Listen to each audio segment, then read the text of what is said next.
He's breaking contracts with employees that signed a contract That's when correct. they went to work. That's correct. And you just can't do that. It's called breach of contract. That's correct. Am I correct? That's correct. And so the state workers' representatives will take this to court. Well, it's already, the Louisiana State Retirement Employees Association is already preparing litigation. Now, are you familiar with the term checkbox legislation? Yes. Could you go into that for our listeners? Well, I'm going to let you explain that because you're more familiar with it than I am. Okay. Well, I read on one of these state right-wing websites. I went to it, and it was a woman in, I think, Opelousas, I'm not sure, that was elected to the Betsy board. I'm not sure it was Opelousas, but a woman was elected to the Betsy board, ALEC money, Governor General support, and they were going to the meetings, and they were discussing what Governor General wanted to discuss. And the woman, in her own words, said, hey, we need to slow down. We're going a little too fast. I'm going to vote for your reforms. You've got my vote on your reforms. But we need to slow down and talk about this. Are you talking about Bibi? That's who I'm talking about. Okay. And she said that the governor's representatives at that meeting said, look, we've got these boxes that we need to check off. Education reform's one of them, and the governor wants all these boxes checked before he goes to the Republican National Convention. Do you know anything about that? No, I'm not familiar with that at all. I thought you were talking about something else altogether. No, but that It's a good thing I deferred to you. it's checkbox legislation. It's I've read that's going on in the conservative circles around the country that ALEC has presented these initiatives or goals or whatever, and you check off every one you complete, and we want them all done. Oh yeah, that sounds very familiar. Getting back to your website, to your blog, louisianavoice.com. It's really booming from what you're telling me.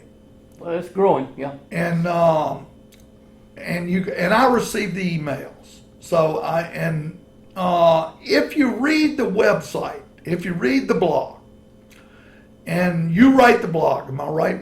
Yes. Mr. Aswell? Yes. Occasionally I have a guest columnist, but very rare. Right. If one was to read it, it would read liberal. Someone would say a liberal dog wrote this, blah, blah, blah, blah, blah, blah. Could you get into that? Well, first of all, I don't like labels. It is what it is. It is what it is, but if I happen to write something that agrees with a conservative, then I will certainly do that. In fact, I even came to the administration's defense day before yesterday, just a little when Christy Nichols was, she had her identity stolen on Facebook, and a post on there that was, it told state workers, we're watching you, and it looked like the administration was threatening state employees when in fact she was a victim in this particular case, and I very possibly wrote a blog that the governor liked, and I shudder to think of that. But as I said, I don't like labels. I don't. I'm not all Democrat. I'm not all Republican. I'm not all Independent. I'm Tom Aswell. I think for myself. And if my thinking happens to coincide with a conservative or a liberal, so be it. But those thoughts are my thoughts and my thoughts alone.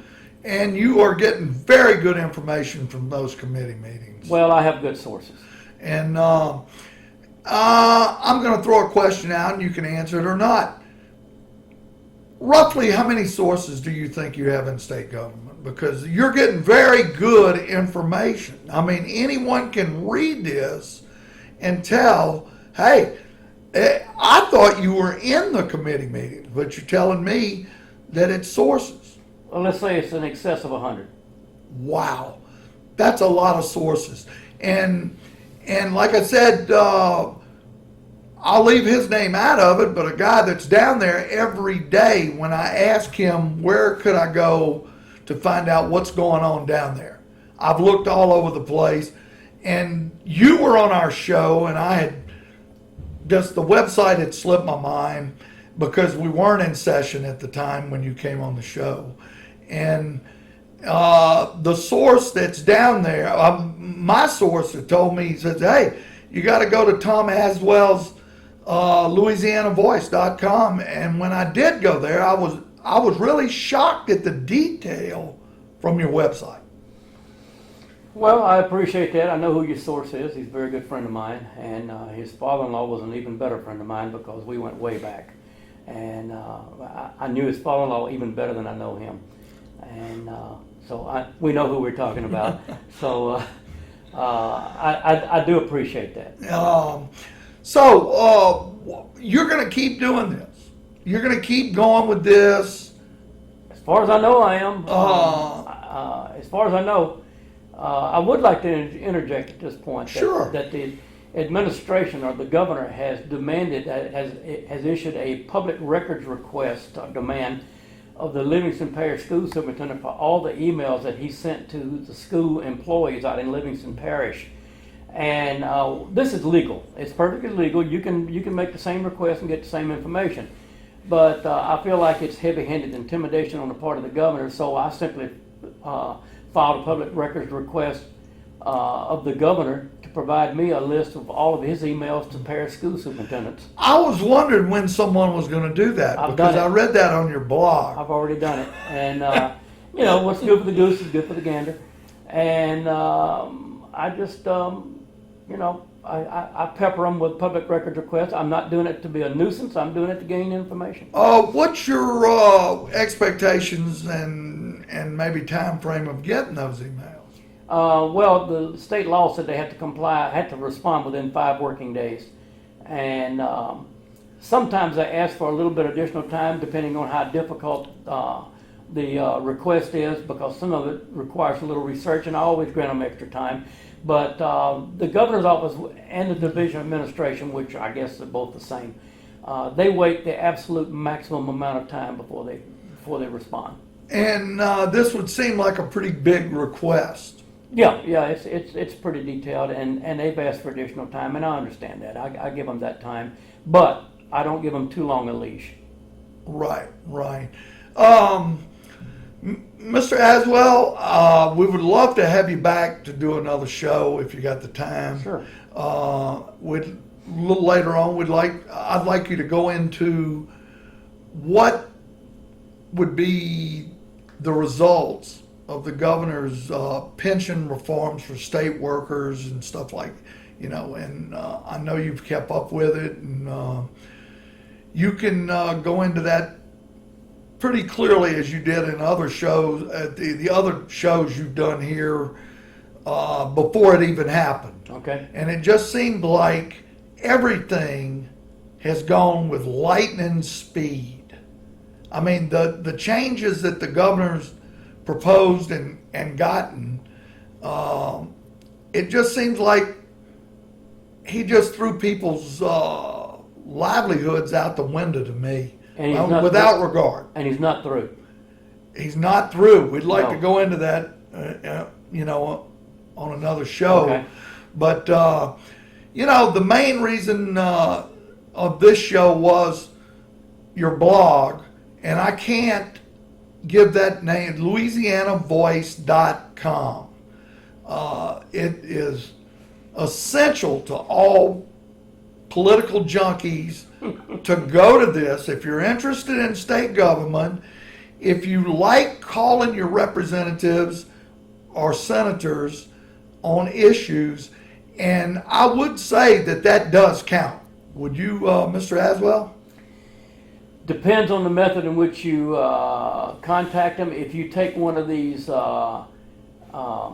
templates or what I call a boilerplate petition that people pass around and ask you to sign an email where the wording is the same in each one, no, they throw those away. They don't even look at them. Right.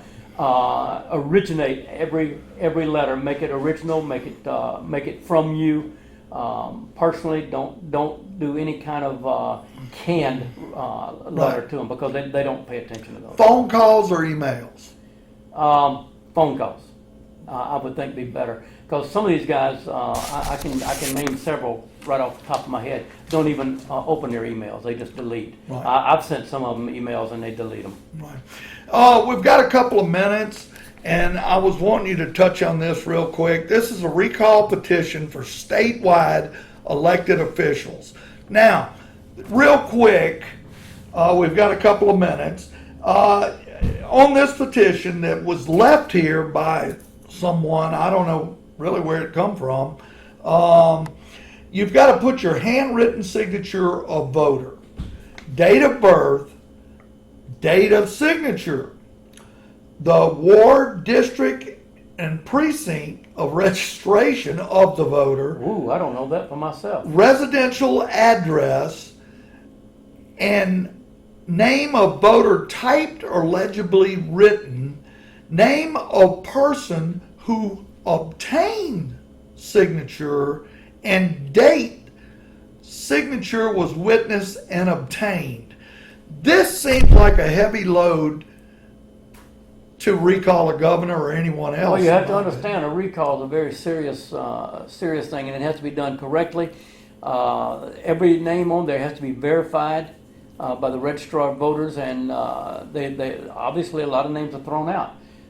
It has to be done right, and it's a legal document. So yes, it is very burdensome, but it's necessary. I'm afraid. You think all this information is necessary? I'm afraid it is. Yeah, Okay. it's described. I mean, it's laid out in law. I'm just wondering how this compares with the state of Wisconsin. That I couldn't tell you. I couldn't either. You know, I appreciate you coming in, Mr. Aswell. It's Thomas E. Aswell, My pleasure. and his blog is the LouisianaVoice.com, and it's essential for all political junkies such as myself. I'm Michael D. Day. This is Baton Rouge Labor Radio. We are proudly broadcast on WHYR 96.9 FM.